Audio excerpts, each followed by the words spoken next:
My husband used my dead sister's eggs to have a secret child. I found out via a DNA test, and I'm about to expose him at his wedding. I never thought my journey into amateur genealogy would lead me here, writing this, with my world shattered into a million pieces. The 23andMe kit was a Christmas gift, a fun little distraction. I spat in the tube, sent it off, and forgot about it.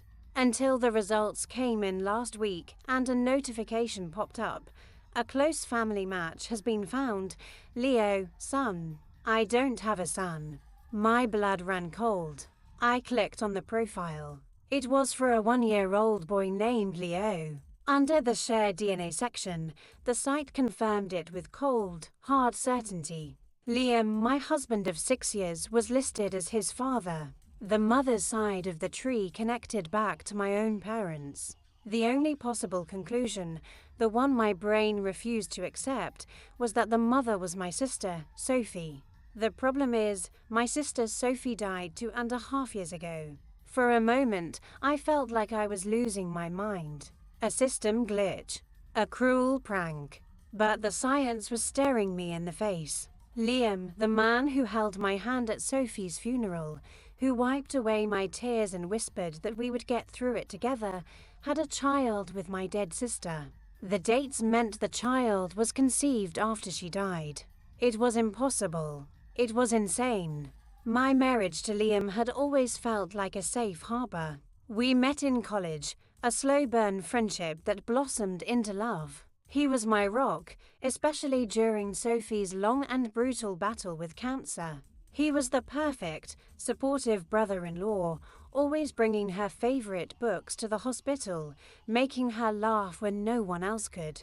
When she passed, his grief felt as profound as my own. He helped me pick up the pieces of my life. Or so I thought. Now I see that he was just rearranging them to hide his own monstrous secrets. My first instinct was to scream, to confront him, to throw the printout of that DNA result in his face. But some cold, calculating part of my brain took over. A wild animal doesn't roar when it's cornered. It gets quiet and looks for a way out. I needed proof. I needed to understand the how. I started digging. I became a detective in my own home, a ghost haunting the life I thought was mine. I scoured his old laptops, our shared financial records, his phone logs. For weeks, there was nothing but dead ends. He was careful. But then I found it. A recurring payment to a discreet fertility clinic, starting 3 years ago, while Sophie was still alive but very sick. The payments continued after her death, leading to a final, massive wire transfer to something called the Cyprus Surrogacy Agency. The pieces clicked into place with a horrifying clang. My brilliant, forward-thinking sister, knowing she was dying, must have frozen her eggs. It was exactly the kind of practical, heartbreaking thing she would do. And Liam must have been the sperm donor. They had planned this. Together. They created a baby, a legacy of them, while he was married to me. He let me grieve my sister, all the while knowing he was carrying on a piece of her, a piece of them, in secret. The betrayal was so profound it left me breathless. This wasn't a drunken one-night stand. This was a calculated, long-term plan executed behind my back, a conspiracy that spanned life and death. He had mourned with me, held me as I cried for our childless future, all while knowing their child, was growing in another woman's womb. The question was, where was this child now? And who was helping him? Because there was no way he could manage a secret baby alone. That's when I thought of Chloe, Sophie's best friend. My friend. After Sophie died, Chloe had drifted away from me, but seemed to grow even closer to Liam. I chalked it up to shared grief. They were the two other people who loved Sophie most. It made sense. They even started a small charity foundation in Sophie's name. How noble. How perfect. Now it all seemed sinister. I hired a private investigator. It felt sordid and cliché, but I was beyond caring. I gave him the name of the surrogacy agency and told him to follow Liam. It only took him 48 hours. He sent me a folder of photos that ripped my soul apart. There was Liam, in a park, laughing as he pushed a little boy with Sophie's bright blue eyes on a swing. And standing next to him, smiling like she was the Madonna herself, was Chloe. She was holding the diaper bag. They looked like a perfect family. They weren't just grieving together. They were raising my husband and my sister's secret son. Together. Update 1. It's been 3 weeks since I found out. 3 weeks of living the lie. I've been playing the part of the devoted, slightly oblivious wife. I make Liam his coffee in the morning.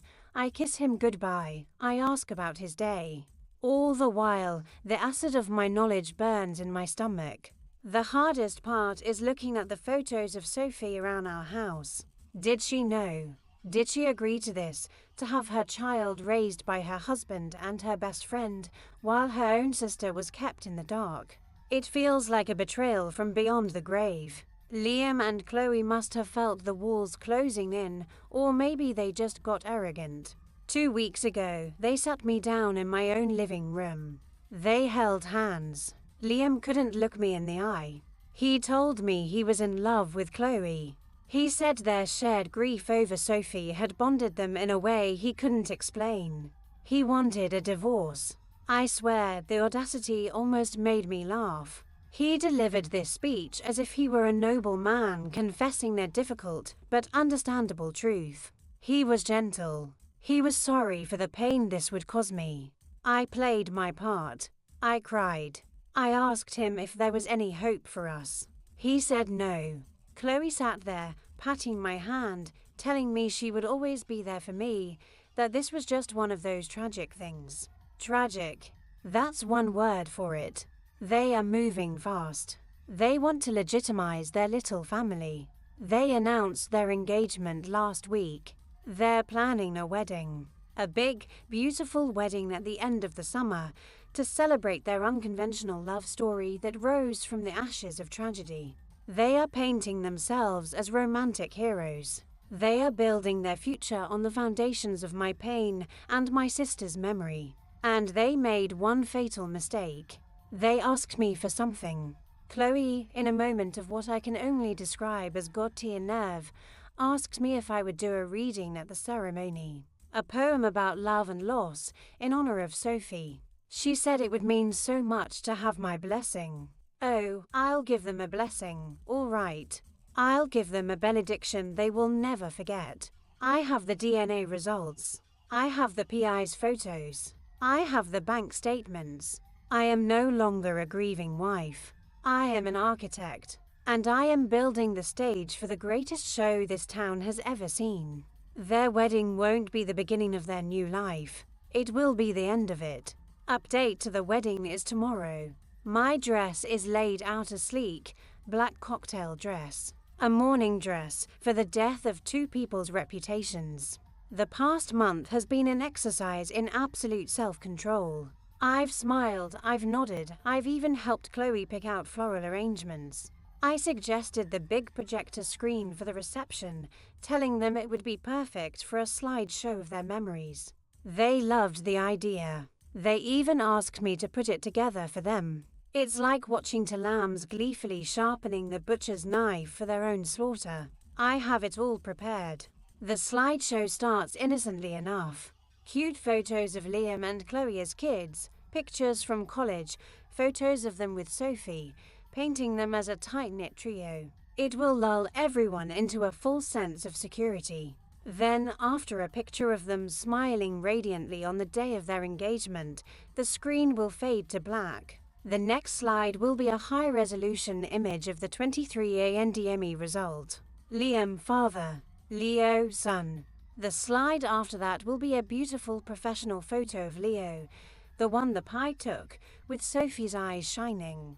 The caption will read, "The son of Liam and Sophie." Then will come the bank transfers, the surrogacy contracts, and a dozen photos of Liam and Chloe playing house with my nephew, the living, breathing secret they kept from me.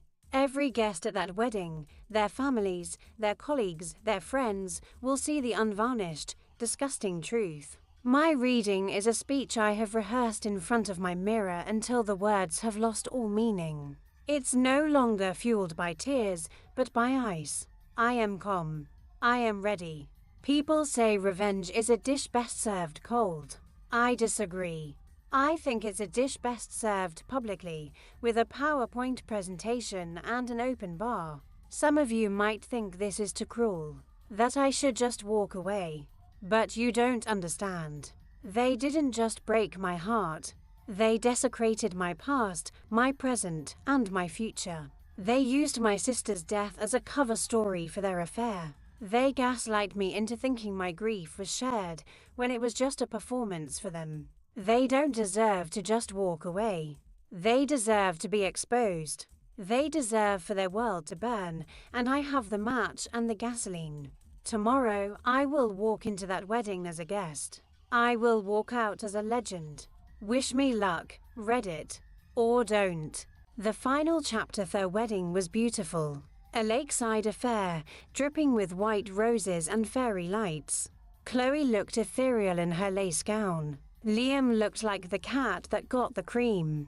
They exchanged vows they'd written themselves, filled with platitudes about fate and finding light in the darkness.